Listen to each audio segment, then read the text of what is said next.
How could Red Riding Hood have been so very good and still keep the wolf from the door?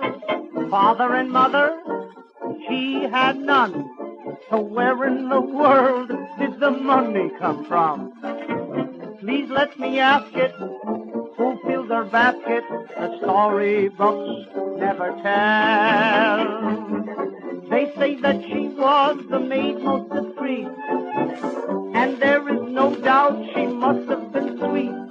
But you know, and I know, that sweet girls must eat.